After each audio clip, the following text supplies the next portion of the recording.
पढ़ना लिखना सीखो और मेहनत करने वालों, पढ़ना लिखना सीखो और भूख से मरने वालों, काखा गाघा को पहचानो, अलिफ को पढ़ना सीखो, आ ई ई को हथियार बनाकर लड़ना सीखो। किसी शायर ने क्या खूब कहा है पढ़ाई के महत्व के बारे में बच्चों को संबोधित करते हुए, लेकिन क्या होगा यदि एक बच्चे का उसका स्कूल ही छीन लिया जाए? क्या वो पढ़ पाएगा? क्या आपने कभी सोचा है कि एक बच्चे का स्कूल अचानक बंद हो जाए और उसे मीलों दूर जाकर पढ़ाई करनी पड़े? जी हाँ, उत्तर प्रदेश सरकार के एक फैसले ने हजारों बच्चों और उनके माता पिता को चिंता में डाल दिया है। हम बात कर रहे हैं यूपी के स्कूल मर्जर पॉलिसी के बारे में, जिससे 5000 से ज़्यादा सरकारी स्कूल प्रभावित हो रहे हैं। जून 2025 में यूपी सरकार ने ऐलान किया कि जिन स्कूलों में 70 से कम बच्चे हैं उन्हें पास के बड़े स्कूलों में मर्ज किया जाएगा। सरकार का कहना है कि इससे टीचर्स की कमी दूर होगी, इंफ्रास्ट्रक्चर बेहतर होगा और राष्ट्रीय शिक्षा नीति 2020 के मुताबिक स्कूल क्लस्टर बनेंगे। लेकिन सवाल उठता है, क्या यह सिर्फ एक प्रशासनिक फैसला है या फिर एक गलत दिशा में उठाया गया कदम? आइए समझते हैं। उत्तर प्रदेश के कई जिलों में माता पिता और प्रधानाचार्यों ने इसका जोरदार विरोध किया है। चाहे लखनऊ हो, प्रयागराज, बुलंदशहर, जौनपुर जैसे जिलों में विरोध प्रदर्शन हुए। एक स्कूल के प्रिंसिपल ने तो स्कूल के मर्जर के डर कर फर्जी बंधक नाटक कर डाला, हालांकि उन्हें सस्पेंड कर दिया गया। इस मुद्दे पर विपक्ष भी अब सामने आ गया है। आम आदमी पार्टी के नेता संजय सिंह ने तो स्कूल बचाओ अभियान शुरू कर दिया और कहा कि शराब की दुकानें खोल रहे हो लेकिन स्कूल बंद कर रहे हो। कई लोगों ने इस फैसले के खिलाफ इलाहाबाद हाई कोर्ट में याचिका डाली, लेकिन कोर्ट ने कहा जब तक बच्चों की पढ़ाई बाधित नहीं हो रही और ट्रांसपोर्ट का ध्यान रखा गया है तब तक मर्जर सही है। लेकिन ये स्पष्ट है कि बच्चों की पढ़ाई बाधित हो रही है। अब मामला पहुंचा है सुप्रीम कोर्ट में और वहां से क्या फैसला आता है, इस पर कई परिवारों का, भारत के बच्चों के भविष्यों का, भारत के फ्यूचर का फ्यूचर टिका हुआ है। बात करते हैं कि बच्चों पर इसका क्या असर पड़ रहा है। इस फैसले का सबसे बड़ा असर उन बच्चों पर पड़ रहा है जो दूर दराज के गाँव में रहते हैं।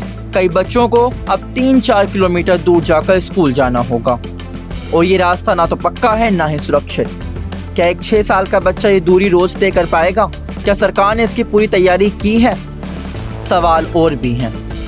शिक्षा बच्चे का अधिकार है, लेकिन क्या स्कूल बंद करके हम उन्हें शिक्षा से दूर नहीं कर रहे? इतना ही नहीं, आप बात करते हैं इसके प्रभाव के बारे में। इसका सबसे बड़ा प्रभाव जो पड़ेगा वो है भारत की साक्षरता। साल 2011 के अनुसार भारत की साक्षरता दर 75% है। 25% लोग अब भी साक्षर नहीं हैं। लेकिन ऐसे में स्कूलों के मर्ज करने के कारण बच्चों की पढ़ाई का जो नुकसान होगा उससे हमारी साक्षरता दर और भी प्रभावित होगी। ग्रामीण इलाकों में साक्षरता दर के गिरने का अनुमान लगाया जा रहा है। इतना ही नहीं, सरकार को अब स्कूलों में टीचर वैकेंसी भी नहीं निकालनी होगी, क्योंकि इस तरह स्कूलों को मर्ज करने से अब एक ही टीचर 100-150 बच्चों को अकेले पढ़ाएगा। इतना ही नहीं, सरकार को अब किसी स्कूल के इंफ्रास्ट्रक्चर को भी बेहतर नहीं बनाना होगा, क्योंकि जब स्कूल ही बंद हो जाएगा तो उसका इंफ्रास्ट्रक्चर किस काम का होगा। स्कूल ड्रॉप आउट रेट बढ़ जाएगा, क्योंकि ऐसे बच्चे और बच्चियां जो अपने से दूर स्कूल नहीं जा सकते, निस्संदेह वो स्कूल छोड़ देंगे। सोशल मीडिया पर इसको लेके काफ़ी हंगामा है। एक यूज़र ने लिखा कि अनपढ़ रहेगा इंडिया तभी तो इनको चुनेगा इंडिया। इतना ही नहीं, कई समाचार पत्रों में भी इसका असर दिखने लगा है। कई खबरें छपी जिसमें थी बढ़ गई दूरी तो छोड़ दिया स्कूल, विलय करने वाले स्कूलों के 50% नौनिहालों ने छोड़ी पढ़ाई।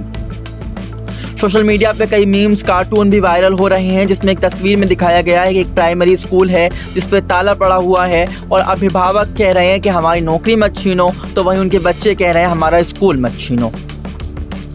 इतना ही नहीं, RTE right to education act 2009 के अनुसार प्रत्येक बालक के, बालिका के, क्षेत्र के, घर के 1 किलोमीटर दायरे के अंदर उसका प्राइमरी स्कूल होना चाहिए और 3 किलोमीटर दायरे के अंदर उसका सेकेंडरी स्कूल होना चाहिए। लेकिन इस तरह स्कूल मर्जर से क्या हम RTE के इन प्रावधानों को फॉलो कर रहे हैं?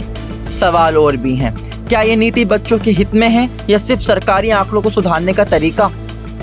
अब यह आप पर है। इस वीडियो को शेयर करें और कमेंट में बताएं क्या स्कूल मर्जर सही है या गलत। यदि आप किसी और विषय पर भी वीडियो चाहते हैं तो आप कमेंट में लिख सकते हैं। Thank you, like, subscribe our channel.